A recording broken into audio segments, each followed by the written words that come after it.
Hello, welcome to my last wrap up of 2022. So today we're going to talk about all of the books that I read in December and what I thought about them. December was all about reading all of my unread book of the month books. So all of the books that I had left on my shelf that I had not read yet, I wanted to make sure that I was going into 2023 with a clean slate, and I did that.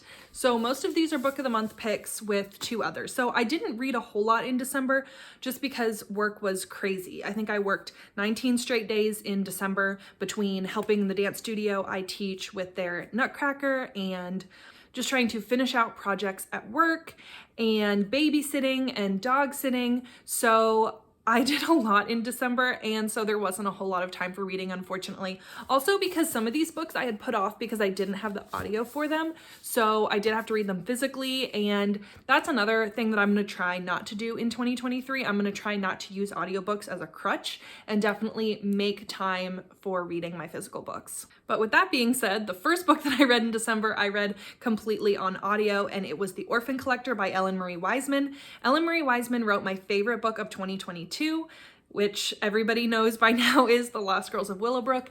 And so this one was on Kindle Unlimited, and I really wanted to give her another chance to see if she has other great books too. And I am happy to say that I gave this book 4 stars. So this book is about the Spanish flu during World War II in Philadelphia. And so you're following this girl who is German, and she doesn't want people to know that she's German. And her mother dies of the flu, so she is taking care of her 2 twin brothers. And she ends up having to leave them so that she can go and find food because everything is shut down. It's actually pretty eerie how similar the Spanish flu was to our pandemic that we just kind of are on our way out of. And it's kind of crazy how like a lot of the things that we were doing or thinking at the beginning of the pandemic, they were also doing and thinking. So it kind of feels like history repeating itself a little bit because anyways, so that would be a whole other tangent on history repeating itself. But anyways, it was kind of eerie, some of the similarities and things shutting down and people wearing face coverings and things like that. But anyways, so after this girl goes to try and find food for her baby brothers, they're actually stolen. And so she goes looking for them and ends up getting put in an orphanage. And so you're just kind of following this girl's kind of series of unfortunate events. And this book was so sad. So many horrible, sad, heartbreaking things happen to this girl, but then she ends up being placed in a foster home to help a family take care of their younger children. So in that time, really your only hope of being adopted as a teenager was to become almost like an au pair or a nanny for a rich family that had young children.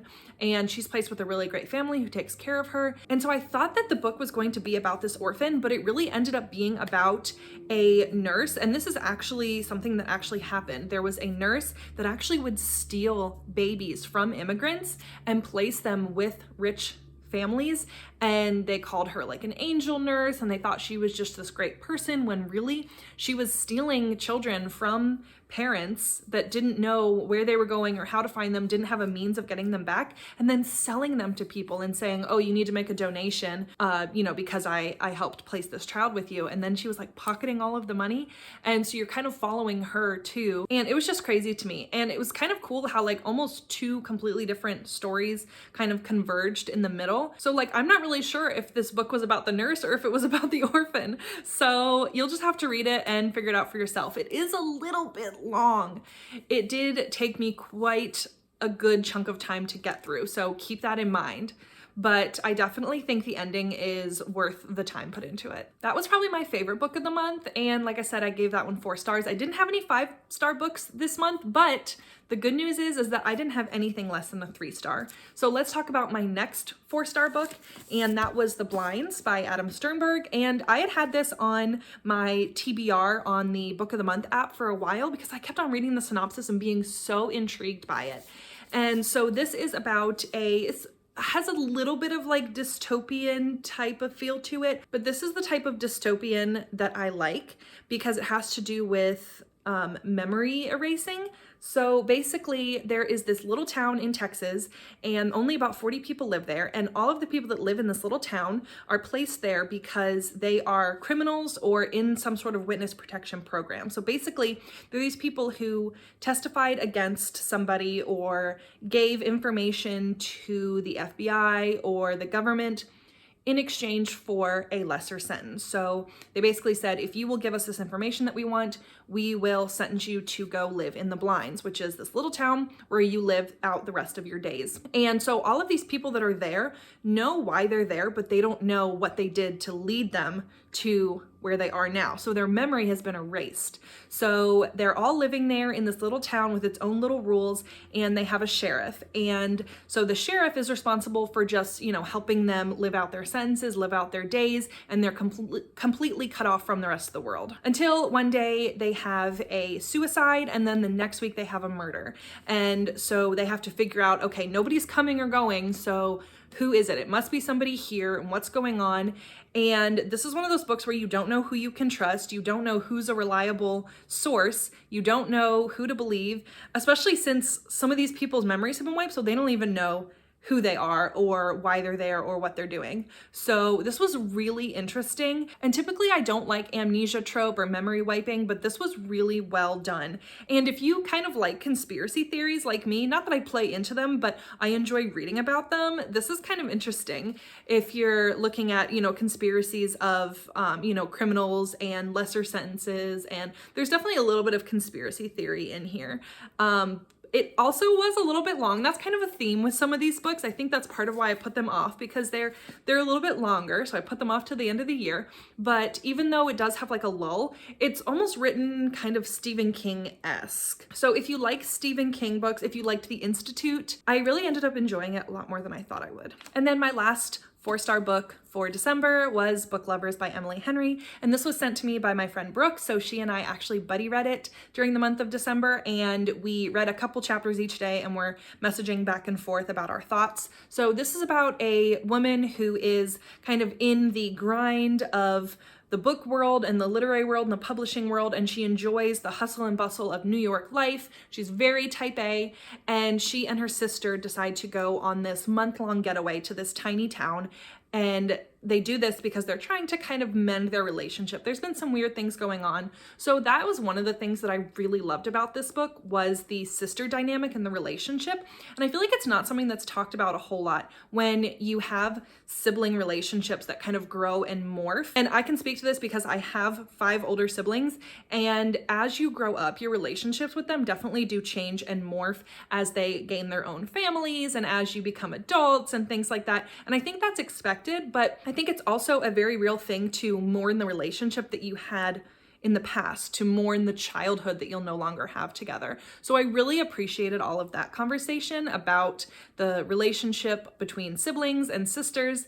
But this is also a little bit of enemies to lovers. So these two people are in the publishing world, and they've had some kind of bad interactions in the past. It definitely was not a meet cute, and now they both find themselves in this tiny town. And I really like the witty banter. I love Emily Henry's banter, and I like her hard-hitting relationships. This is a good mix of Colleen Hoover, like emotional romance, and like the cutesy rom-com romance. It's a nice marriage of those two.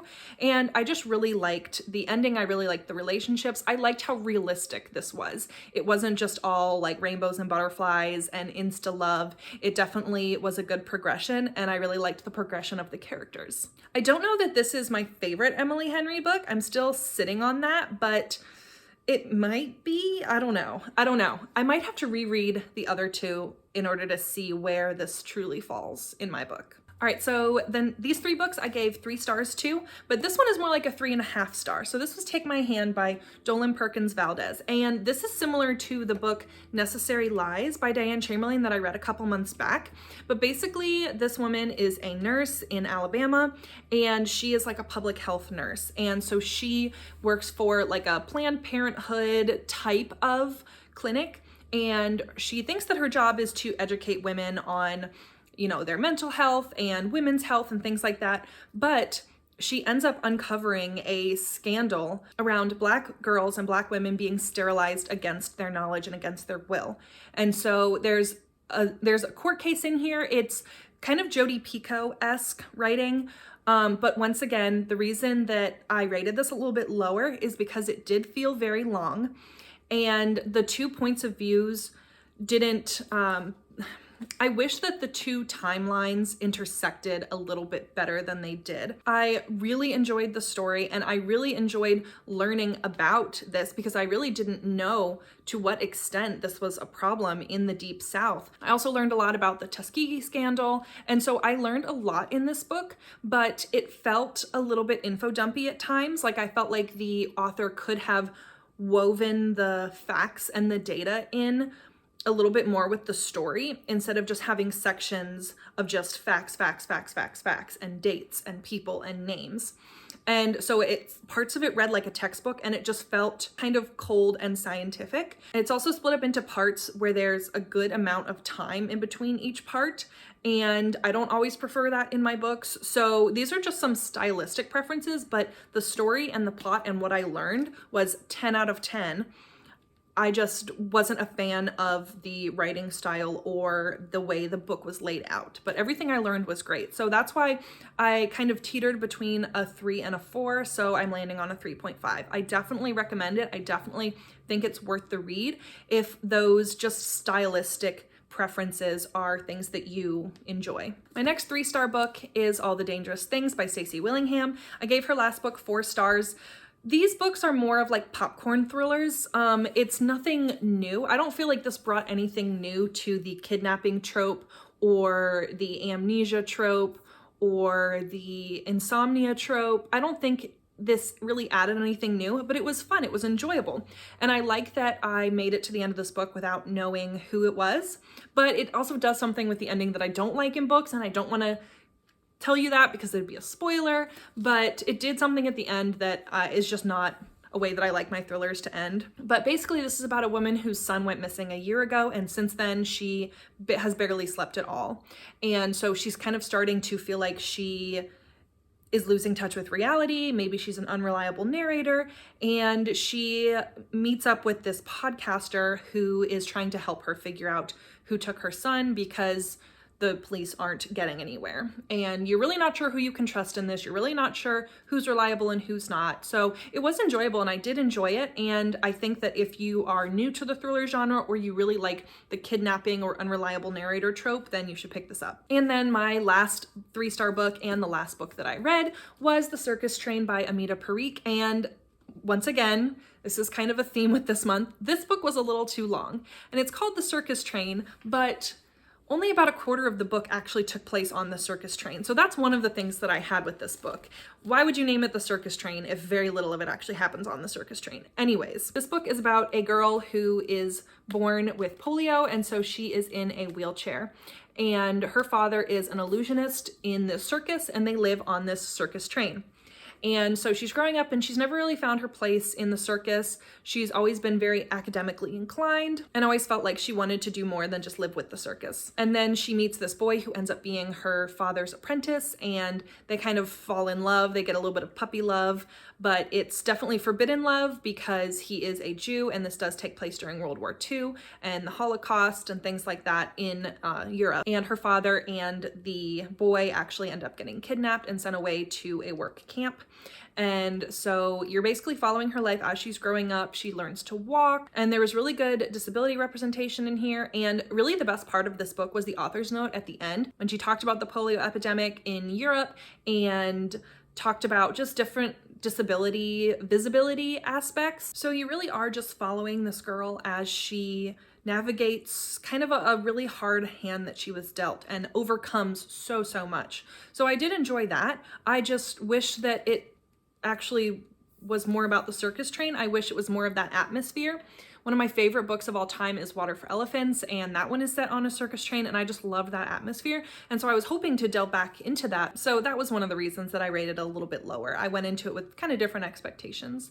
But overall, I think if you can get through it and get through some of the slower parts, and I definitely think the disability representation in this is really good, and I learned a lot about polio and about disabilities during that time period, and a lot of just different racial prejudice and religious prejudice. So But overall, I had to give it 3 stars for some of those other reasons. Okay, those are all of the books that I read in December. Like I said, a little bit of a shorter month, probably the least amount of books that I read the whole year, but it really was a crazy month. So I am so happy to be going into 2023 with none of these unread book of the months from last year hanging around.